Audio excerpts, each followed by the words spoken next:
Hello बच्चों, मेरा नाम ऋचा है और मैं आज आपका स्वागत करती हूँ श्री हरि एकेडमी में हिंदी की क्लास में, जिसमें कि हम प्रीवियस ईयर के कुछ क्वेश्चंस आज करने वाले हैं, जो कि 13/8/2024 में कांस्टेबल के पेपर में आए हुए हिंदी के सारे क्वेश्चंस। ओके, स्टार्ट करें। सभी लोग आ जाइए। चलिए स्टार्ट करते हैं। पहला क्वेश्चन है हमारे पास, एक और है अजगर। अब आप सोच लीजिए, और एक और है मृगराज। मृगराज मतलब होता है शेर, और अजगर का तो आपको पता है अजगर। अब आप सोचिए कि अगर आपके एक साइड अजगर है और एक साइड शेर है तो आपको कैसा फील होगा। ऑप्शंस है करुण रस, क्या आपको शोक आएगा, रौद्र रस क्या आपको गुस्सा आएगा, वीर रस क्या आपको जोश आएगा, या भयानक रस क्या आपको घबराहट महसूस होगी। तो इसका ऑप्शन होगा भयानक रस, क्योंकि जब एक तरफ अजगर और एक तरफ शेर आएगा तो हम लोग खुश तो होंगे नहीं, डर ही जाएंगे, इसलिए इसका ऑप्शन आएगा भयानक रस। ओके, चलिए सेकेंड क्वेश्चन है आपके सामने, निम्नलिखित में से शब्दालंकार नहीं है। अगर आपको मैं बताऊं तो अलंकार दो तरह के होते हैं, एक होता है शब्दालंकार और एक होता है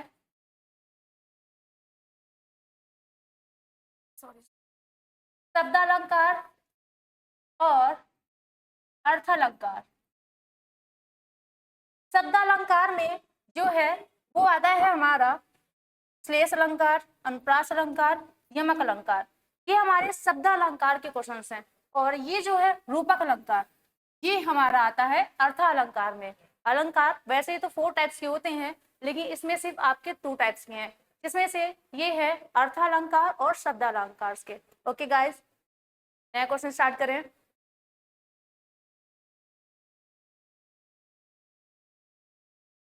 नेक्स्ट, ये आपसे पूछ रहा है, जब दो व्यंजन एक साथ मिलते हैं तो उनसे क्या बनता है। दो व्यंजन एक साथ मिलते हैं तो उन्हें क्या कहते हैं। जिसमें से मैं आपको बताऊं, जैसे कि क प्लस सा, तो इससे हमारा क्या बनेगा, श्र। तो ये है हमारा संयुक्त व्यंजन। इससे अंतस महाप्राण तो बन नहीं सकता, क्योंकि महाप्राण दूसरा और चौथा वर्ड होता है। ओके, आगे बढ़ूं।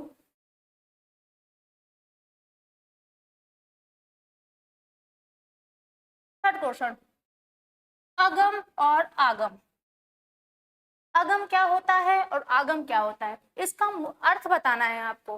अगम मीन्स होता है दुर्बल, जहां पे जाना संभव ना हो, कठिन हो जहां जाना, उसे बोलते हैं दुर्बल। और आगम, आगम मतलब होता है उत्पत्ति। आगम मीन्स होता है उत्पत्ति। Question number 3। ओके, समझ में आया आपको। चलिए नेक्स्ट, क्वेश्चन नंबर 3। अब आपसे पूछ रहा है, इसमें से मूक का अनिकार्थक शब्द कौन सा नहीं है। आपको पता है मूक मीन्स क्या होता है। मूक मीन्स होता है चुप होना, गूंगा, विवश, शांत। शांत मतलब होता है चुप रहना, तो इसका आंसर हो जाएगा शांत। ओके, समझ में आया आपको। चलिए,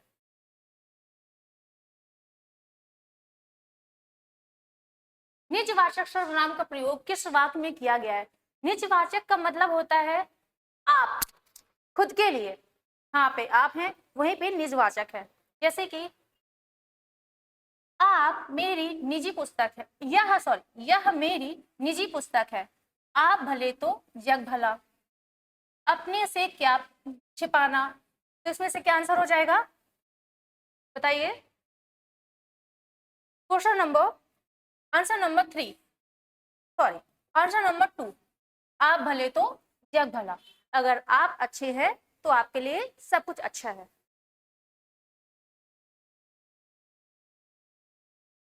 क्या भूलूं क्या याद करूं, हरवंश राय बच्चन की ये आत्मकथा है। ये इनका कौन सा भाग था, पहला, दूसरा, तीसरा या चौथा। इसमें से मैं आपको बताऊं, क्या भूलूं क्या याद करूं, यह इनके स्टार्टिंग के वर्ड थे, तो यह हमारा जाएगा पहले वर्ड में। क्या भूलूं क्या याद करूं का, यह है पहला भाग। ओके,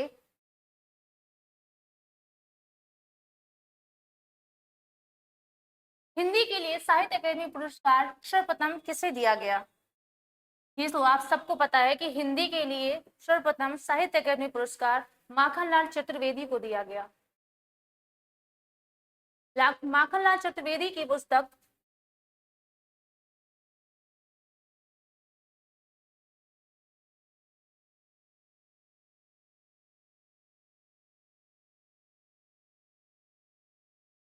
हिम तरंगिणी के लिए, माखनलाल को उनकी पुस्तक हिम तरंगिणी के लिए साहित्य अकादमी पुरस्कार दिया गया।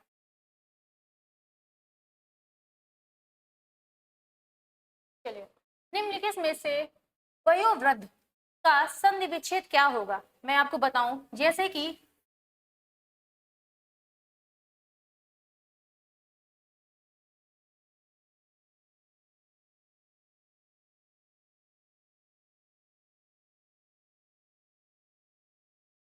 ये है हमारा आंसर नंबर डी, ये है हमारा विसर्ग संधि। ये हमारा आंसर जाएगा विसर्ग संधि में। जब ये दो पॉइंट्स लगते हैं तो वहां पे ओ की मात्रा लगती है, जो कि यहाँ लगी है, इसलिए ये हमारा आंसर नंबर 4, ये विसर्ग संधि का आंसर है। चलिए, 2019 में साहित्य अकादमी पुरस्कार किस रचना के लिए दिया गया? 2019 में साहित्य अकादमी पुरस्कार नंद किशोर आचार्य को दिया गया। उनकी पुस्तक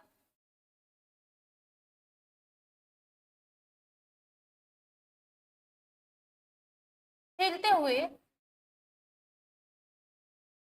अपने को,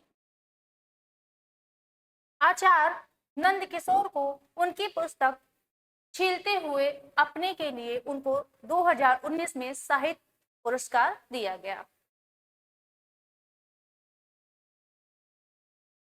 चलिए, प्रेम देश, देश प्रेम, देश प्रेम में कौन सा समास है? अब आप बताइए देश प्रेम में क्या समास होगा? देश के लिए प्रेम, देश से प्रेम। अगर आप मुझे बताओगे बहुव्रीहि समाज, बहुव्रीहि समाज वह समाज होता है जिसमें कुछ अलग अर्थ निकलता है, जैसे कि गणपति, भगवान गणेश। अवैभव समाज, अवैभव समाज तो हो ही नहीं सकता, तो हमारा कौन सा आंसर निकला? तत्पुरुष समाज। तत्पुरुष समाज में होगा देश प्रेम, यानी कि देश के लिए प्रेम।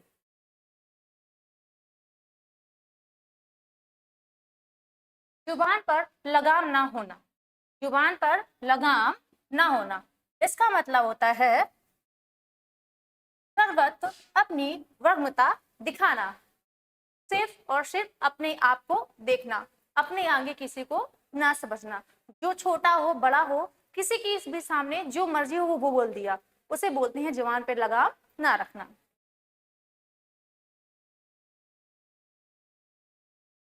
चले, निम्नलिखित में से कौन सा अमृत का पर्यायवाची नहीं है? अमृत, प्रो मीन्स होता है अमृत, अमी मीन्स होता है अमृत, सुधा माने होता है अमृत, क्षीर, क्षीर माने होता है दूध, इसलिए इसका आंसर हो जाएगा ऑप्शन नंबर डी। चलिए, कौन सा वर्ड दंत नहीं है? मीन्स दांत से बोलने वाला नहीं है। जब जहां तक मैं बताऊं, दांत से बोले जाने वर्ड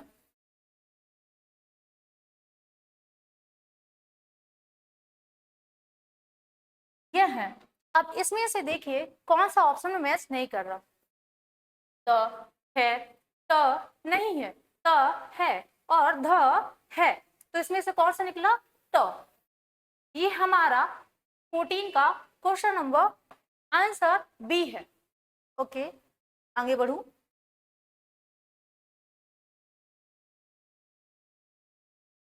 मैंने अब आम खा लिया है, मैंने आम खा लिया है। अगर यहां बोलता खा लिया था तो यह हो जाता पूर्व भूतकाल, खा लिया था मीन्स खत्म हो गया। लेकिन यहाँ पे पूछा जा रहा है मैंने आम खा लिया है, अशून्य भूतकाल। अगर बोलता खा रहा है तो होता अपूर्व भूतकाल, लेकिन यहाँ पे बोल रहे हैं खा लिया है, मीन्स असिद्ध भूतकाल।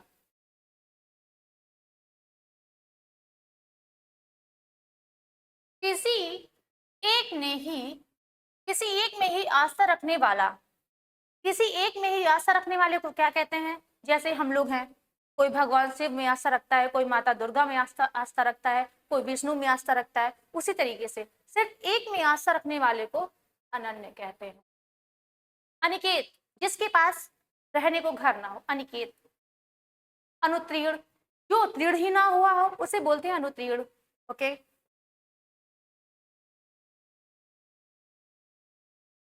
निम्नलिखित शब्दों में से प्रयुक्त प्रत्यय, मैं आपको बताऊं, उपसर्ग और प्रत्यय दो होते हैं। प्रत्यय और उपसर्ग दो होते हैं, जो कि अभी आपने पढ़े नहीं, लेकिन आप हमारे साथ जुड़ेंगे तो आप जरूर पढ़ेंगे। प्रत्यय बताना है, तो प्रत्यय जो होता है, धमाका मीन्स आका, लड़ाकू आकू, उड़ाक में आक, छिलका आ, मीन्स ऑप्शन नंबर ए। ठीक है, इसका आएगा ऑप्शन नंबर ए।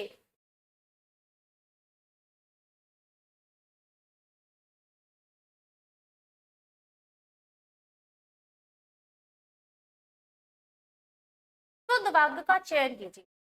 साहब ने कहा कि किसी को अंदर ना आने दिया जाए, किसी को अंदर ना जाने दिया जाए, यहाँ पे होता आने, तो ये हो गया रॉन्ग। इस समय मोहन की आयु 20 वर्ष है। ठीक है, वह चाहे भले ही ना आए पर तुम्हें आना होगा। इसमें से इसका आंसर हो जाएगा आंसर नंबर फर्स्ट। मध्यकालीन युग में कलाओं की बहुत उन्नति हुई। कलाओं मतलब कला बहुत तरीके की होती है, ड्राइंग की कला होती है, मूर्ति बनाने की कला होती है, मंदिर बनाने की कला होती है, इसीलिए कलाओं। ठीक है,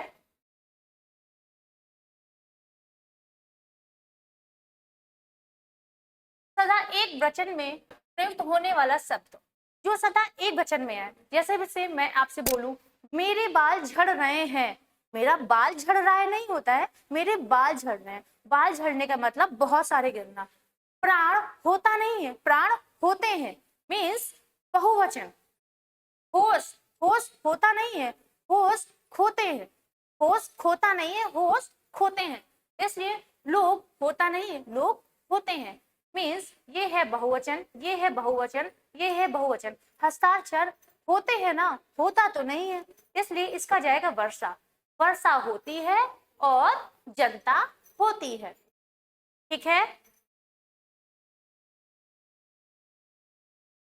राजा का पर्यायवाची शब्द बताना है आपको। इसमें से राजा का पर्यायवाची क्या है? गोविंद, क्या राजा का पर्यायवाची लग रहा है आपको कहीं से?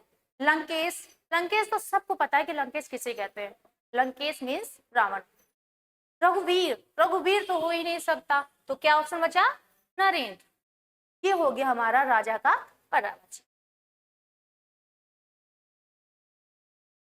निम्नलिखित वाक्यों में से शुद्ध वाक्य का चयन करिए। इसमें से कौन सा वाक्य शुद्ध है? जैसे कि भारत में अनेक जातियां हैं, भारत में अनेकों जातियां हैं। मैं आपको बताऊं,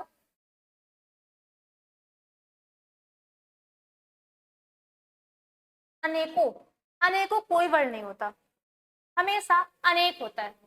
भारत में अनेक जातियां हैं, ऑप्शन नंबर ए।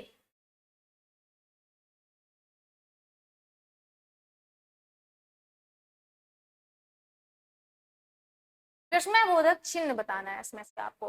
विस्मय बोधक, जैसे आपके घर के पड़ोस में कोई फ्रिज लेके आ गया, तो आप क्या बोलोगे? कितने की फ्रिज लाओ? 50,000 की। हाय, 50,000? हाँ, वो मेरे लिए एक डायमंड की अंगूठी लेके आया, वाह। तो ये हाय, वह, आह, मजा, यह सब किसमें आता है? विस्मानिबोधक। विस्मानिबोधक चिन्ह होता है क्वेश्चन आंसर नंबर डी, जिसमें से आपको थोड़ा सा सोचने को आया, अरे अंदर से फील, वाह, हाय, ये वर्ड। तो ऑप्शन नंबर डी, बी। जी, किस वाक्य में अच्छा शब्द का प्रयोग विशेषण के रूप में हुआ है? जो अच्छा शब्द है वह विशेषण के रूप में किया गया है। विशेषण शब्द वे होते हैं जो विशेष और संज्ञा और सर्वनाम को बताते हैं, उन्हें विशेषण शब्द कहते हैं। देखिए, तुमने अच्छा किया जो आ गए, ठीक है। अच्छा है अब, अच्छा है वह अभी आ जाए, ठीक है। अच्छा, तुम घर जाओ। और एक है यह स्थान बहुत अच्छा है। इसमें से किसी में आपको लग रहा है कि किसी चीज की विशेषता बताई जा रही है, विशेषण है इसमें? आंसर नंबर डी, स्थान कैसा है? अच्छा। स्थान कैसा है? अच्छा। तो यहाँ पे विशेषण है अच्छा। और यह जो बहुत है इसे कहते हैं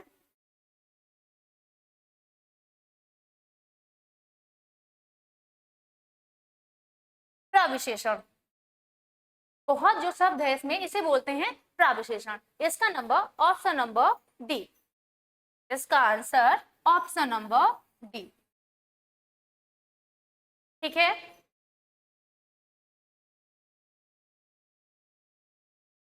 प्रेम सागर के रचनाकार। प्रेम, प्रेम प्रेम में लोग क्या बन जाते हैं? उल्लू, उल्लू, लल्लू, कुछ भी बोल सकते हैं। इसलिए प्रेम सागर के रचनाकार कौन हुए? लल्लू लाल।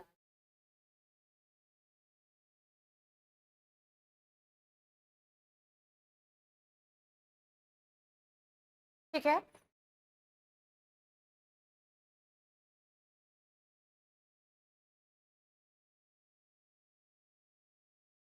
अनावृत शब्द का समानार्थक शब्द क्या है?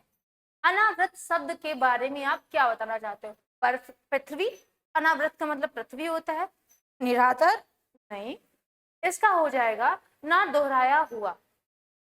ना दोहराया हुआ का मतलब अनावृत, जिसे दोहराया ना गया हो। ऑप्शन नंबर सी।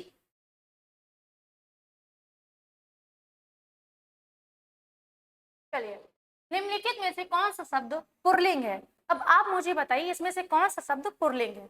जैसे कि क्षेत्र, क्षेत्र होता है कि क्षेत्र होती है? क्षेत्र होता है ना। जैसे कि रीति, रीति, रीतियां, रीति होती है कि होते हैं? क्षमा, क्षमा होता है कि होती है? घटना, घटना होता है कि घटना होती है? तो ये है हमारा पुल्लिंग। क्षेत्र हमेशा होता है ना कि होती है। ये है हमारा स्त्रीलिंग, ये है हमारा स्त्रीलिंग। क्षमा होती है ना कि होता है। तो इसका आंसर ऑप्शन नंबर ए।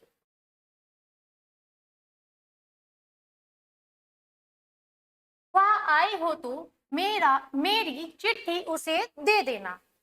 यह एक वर्ड है, शब्द बोल रहा है आपसे कि वह आई हो तो मेरी चिट्ठी उसे दे देना। इसमें से क्या आएगा? अब आप बताइए।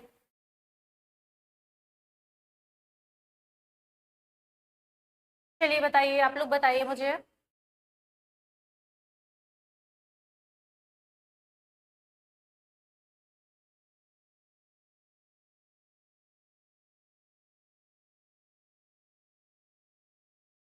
चलिए बताइए, आप में से कोई बताएगा मुझे? देखिए, तत्कालीन हो नहीं सकता, सामान्य वर्तमान हो नहीं सकता, तो इसका आ जाएगा संभव। अगर वह आई हो तो, संभावना है कि अगर वो आई हो तो मेरी चिट्ठी उसे दे दीजिएगा। इसका number option number D is right. चलिए, असोच और असोच, इसमें ओ की मात्रा है, इसमें ओ की मात्रा है। अब आप बताइए कि इसमें से इसका क्या शब्द युग्म सही है? देखिए, असोच, असोच माने होता है बिना सोच के, मीन्स बिना सोचे। और असौच माने होता है अशुद्ध, जैसे शौचालय होता है ना, ये वही वाला है असौच। इसलिए इसका number question number C, answer number D. Okay.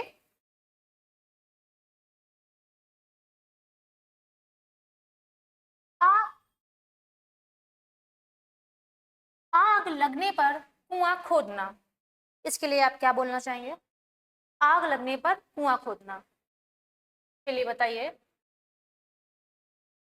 आपको क्या लग रहा है इसमें से क्या होगा? जल्दी से कार्य करना, मतलब यहाँ आग लगी है और यहाँ पे जल्दी से काम हो रहा है, ये तो नहीं हो सकता।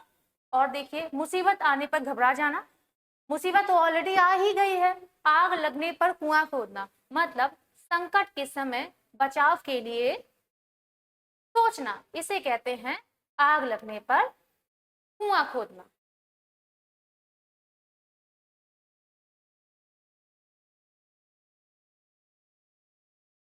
जिसे सरलता से पढ़ा जा सके, जिसे सरलता से पढ़ा जा सके, उसे क्या कहते हैं? उसे कहते हैं सुपाठ। जिसे सरलता से हम लोग पढ़ सके उसे कहते हैं सुपाठ। ठीक है।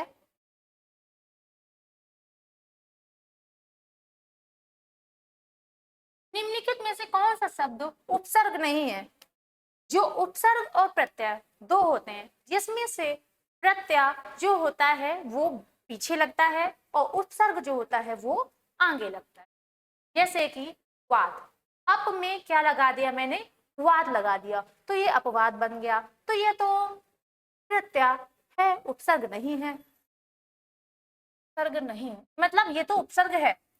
ओढ़ना, जिसको ओढ़ना, ओढ़ना जो है ये उपसर्ग नहीं है।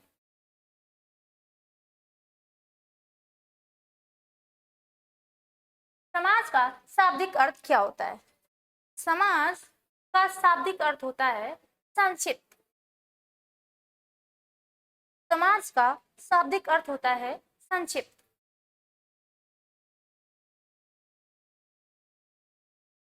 चलिए, अब ये हमारे सामने एक पैराग्राफ है जिसमें से आपको कुछ प्रश्न मिलेंगे और उसके आंसर आपको इसमें से निकालने पड़ेंगे। ठीक है, चलिए स्टार्ट करते हैं। शिक्षा को वैज्ञानिक और प्राविधिक मूलाधार देकर हमने यह भौतिक परिवेश को पूर्णतः परिवर्तित कर दिया है और जीवन को अप्रत्याशित गतिशीलता दे दी है। वह साहित्य, कला, धर्म और दर्शन को अपनी चेतना से बहिष्कृत कर मानव विकास के सूत्र प्रकृति के हाथ में निकालकर मनुष्य के हाथ में पहुंच गए हैं, विज्ञान के हाथ में पहुंच गए हैं। और इस बंद गली में पहुंचने का अर्थ मानव जाति का नाश भी हो सकता है। इसलिए नैतिक और आत्मिक मूल्यों को साथ साथ विकसित करने की आवश्यकता है, जिससे विज्ञान हमारे लिए भस्मासुर का व्यक्ति की शुद्धता, यदि राष्ट्र की शुद्धता बन जाती है तो विज्ञान भस्मासुर बन जाता है। इस सत्य को प्रत्येक क्षण सामने रखकर ही अणु विस्फोट को मानव प्रेम और लोकहित की मर्यादा दे सकेंगे। अपरिसीम भौतिक शक्तियों का स्वामी मानव आज अपने व्यक्तित्व के प्रति आस्थावान नहीं है, का हाथ ना बन जाए और प्रत्येक क्षण अपने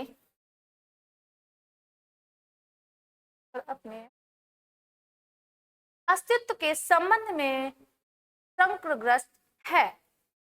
यह है हमारा पैराग्राफ। इसमें से आपको कुछ क्वेश्चन मिलेंगे जिसका आंसर आपको देना पड़ेगा। ठीक है, क्वेश्चन कह रहा है आधुनिक मानव विकास को सर्वगुण नहीं कहा जा सकता, क्यों? इसमें से जिसमें से आप पैराग्राफ पढ़ेंगे तो ये आपको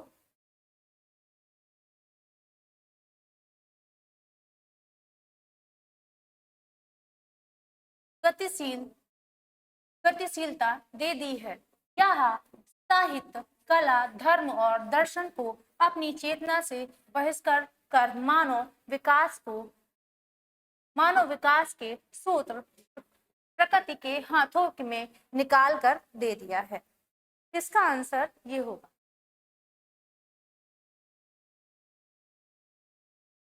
क्या होगा इसका आंसर? इसका आंसर होगा ऑप्शन नंबर ए। साहित्य, कला, धर्म आदि मानव चेतना से निर्वर्तित है। ठीक है।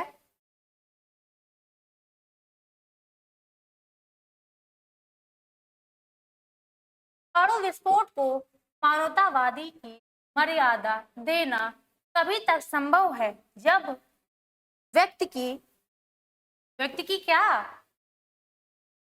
व्यक्ति की शुद्धता को राष्ट्र की शुद्धता से बनाया दिया जाए, राष्ट्र की शुद्धता बना ना बनने दिया जाए, सॉरी। ठीक है। आज का मानव अगले व्यक्तित्व और अस्तित्व के प्रति इसलिए शंकालु है क्योंकि वह क्या करना चाहता है, जरा मुझे बताएंगे आप, क्यों करना चाहता है? बता सकते हैं आप में से कोई मुझे बता सकता है? वह विज्ञान की विध्वंसता शक्तियों से भयभीत है, इसलिए इसका आंसर ए होगा।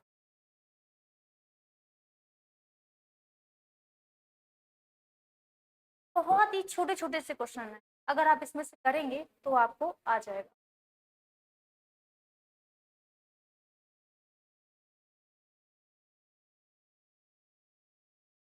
हमारी विज्ञान रत शिक्षा की सर्वाधिक महत्वपूर्ण देन है। किस चीज की है आप मुझे बता सकते हैं? आप में से कोई बता सकता है?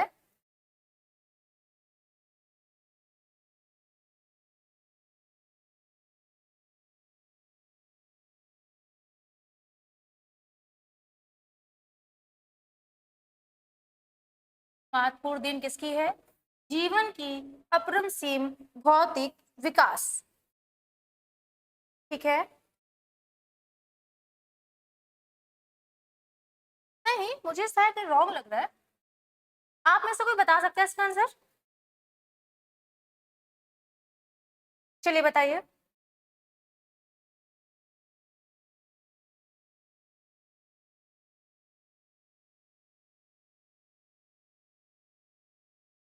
इसका आंसर हो जाएगा जीवन का सर्वगीण विकास। ठीक है, समझ आया आपको? चलिए,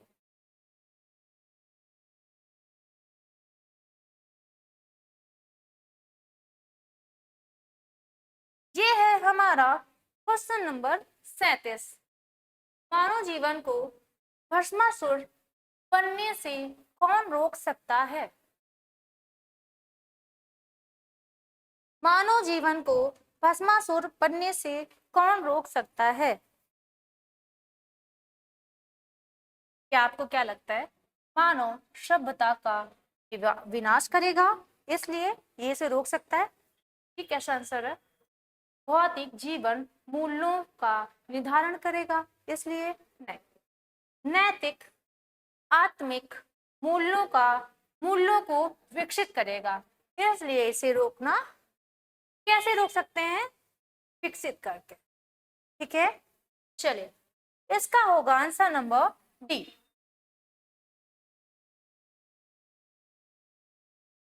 समझ आया आपको? चलिए नेक्स्ट।